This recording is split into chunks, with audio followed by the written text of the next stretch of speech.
반갑습니다. 인스펙팅룸에 오신 여러분들을 환영합니다. 저는 인스펙팅룸의 별남입니다. 어느덧 아이폰 11 출시까지 약 한 달이 남았는데요. 오늘은 여러분들께 아이폰 11 출시 전 꼭 아셔야 될 소식 5가지에 대해서 전달해 드리려고 합니다. 자, 그러면 따라오시죠. 자, 여러분들이 알아야 될 첫 번째 소식은 바로 카메라입니다. 먼저 블룸버그와 월스트리트 저널에 따르면 이 후면 카메라는 바로 트리플 렌즈가 탑재된다고 합니다. 사실 트리플 렌즈로 바뀐다는 소식들은 굉장히 많은 매체를 통해서 여러분들도 익히 알고 계실 겁니다.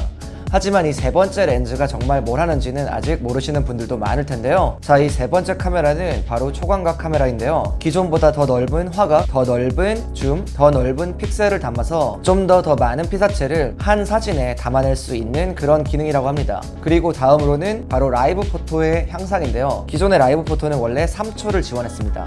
근데 이번에 트리플 렌즈가 탑재되면서 6초까지 지원해준다고 합니다. 굉장히 좋은 소식인 것 같아요. 자, 그리고 당연하게도 이번에 렌즈가 이렇게 커짐으로써 당연히 저조도의 촬영 또한 굉장히 향상될 거라고 많이들 예상을 하고 있습니다. 사실 아이폰의 카메라가 정말 훌륭한 건 맞지만 저조도에서는 조금 말이 많았던 것 또한 사실인데요. 이번에 이 개선으로 인해서 해결되었으면 하는 바람입니다. 그리고 중요하게 여러분들이 또 하나 아셔야 될 점은 바로 이 카툭 뒤의 양인데요.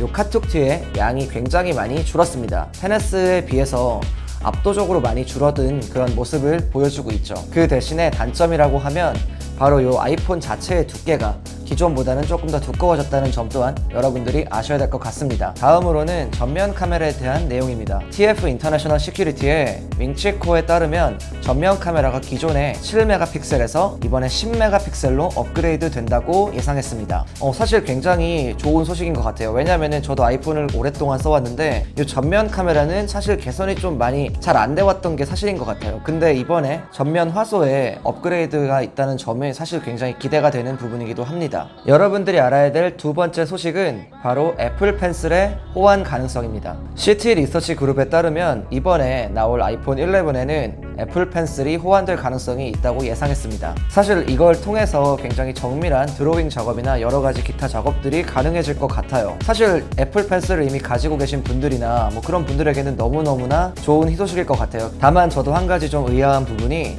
이게 과연 iOS 업데이트를 통해서 전체 아이폰 모델에 지원을 해줄 생각인 건지 아니면 이번 아이폰 11에만 국한된 내용인 건지는 아직까지 확실히 알려진 바는 없습니다. 그래도 사실 굉장히 기대가 되는 소식이네요. 하지만 기존의 애플 펜슬은 아이폰용으로는 조금 큰 느낌이 없지 않아 있죠. 그래서 제 생각에는 아마 아이폰 길이에 맞게 재설계돼서 나오지 않을까라고 한번 생각해보고 있습니다. 뭐 예를 들면 갤럭시 노트 같은 방식의 이렇게 넣는 방식으로 나올 수도 있고 또는 이렇게 자석 형태로 붙일 수 있는 그런 방식도 한번 기대해 볼 수 있겠죠. 여러분들이 아셔야 될 소식 그 세 번째는 바로 파워 쉐어링 기능의 탑재 가능성입니다. TF 인터내셔널의 밍치코에 의하면 이번 새로 나올 아이폰 신작에는 파워 쉐어링 기능이 탑재될 수도 있다고 예상했는데요. 이 파워 쉐어링 기능을 통해 기존의 에어팟이나 애플워치 같은 기기를 이렇게 핸드폰을 이용해서 충전할 수 있는 기능 또한 가능해질 수도 있을 것 같습니다. 굉장히 기대가 되는 부분이에요. 자, 여러분들이 아셔야 될 소식 그 네 번째는 바로 출시일입니다. 사실 많은 분들이 굉장히 궁금해하시는 부분인데요. 최근에 9to5 맥에 따르면 이번에 아이폰 11의 출시일은 9월 10일이 가장 유력한 날이라고 합니다. 사실 9월 11일은 이게 9.11 테러 추모식이 있기 때문에 그날은 웬만하면 피할 것이라고 예상을 했는데요. 그리고 프리오더 날짜는 같은 주 금요일인 9월 13일이 될 것이라고 예상했습니다. 그리고 실제 출시일은 그보다 일주일 뒤인 9월 20일로 예상을 했는데요.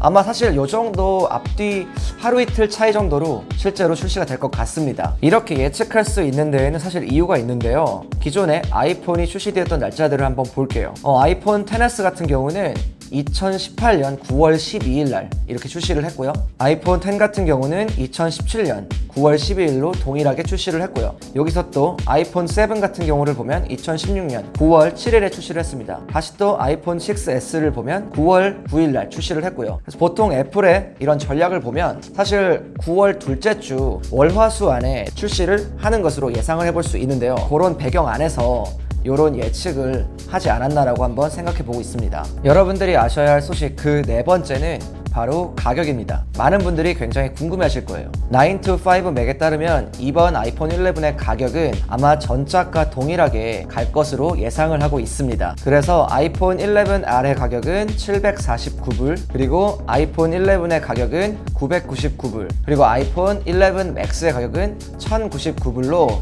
아마 동일한 가격 정책을 펼칠 거라고 예상을 하고 있습니다. 물론 용량에 따라서 가격이 달라지는 것은 있겠지요. 그리고 용량 옵션도 기존과 아마 동일하게 64GB, 256GB, 512GB로 아마 세 종류로 나올 거라고 예상을 하고 있습니다. 많은 분들이 좀 예상했던 그 1TB 옵션은 아마 이번에 탑재되지는 않을 것이라고 예상을 했습니다. 사실은 좀 아쉬운 부분이에요. 저도 굉장히 아이폰의 용량을 많이 쓰는 사람 중에 한 명인데, 아이폰 같은 경우는 이게 확장성이 좀 적다 보니까 기존에 샀던 스토리지를 제외하면 늘릴 수 있는 부분이 없습니다. 아무리 아이클라우드를 사도 그게 인터넷으로 연결되는 거기 때문에 이렇게 물리적으로 저장되는 건 아니기 때문에 사실 좀 그 부분은 좀 더 아쉬운 것 같아요.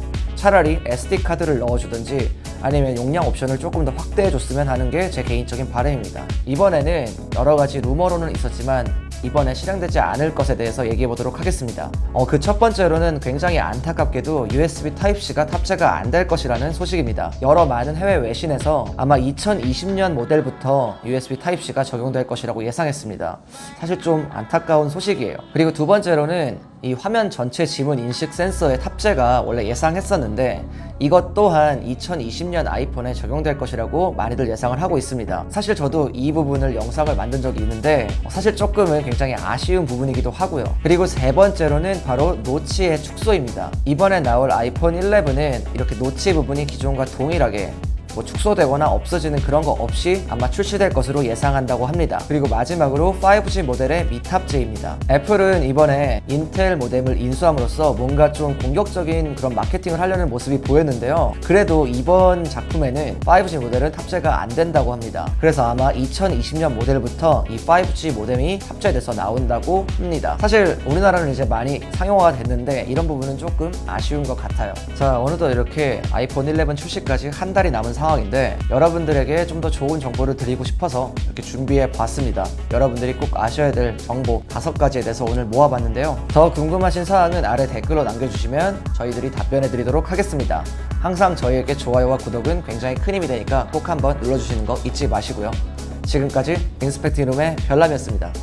감사합니다.